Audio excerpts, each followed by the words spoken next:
ฝนตกก็แค่เปียกเพื่อนเอ้ยอกหักก็แค่เจ็บเพื่อนเอ้ยถูกทิ้งก็แค่อยู่คนเดียวเพื่อนเอ้ย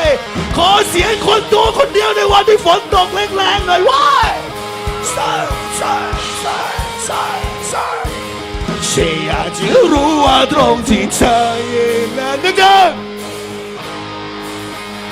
สบายดีไหมถึงรู้ฟ้าร้องหรือเปล่าถ้าตรงนั้นไม่มีใครฉันพร้อมจะไปในคืนที่ฝนนั้นโปรยลงมาฝนตกอีกแล้ว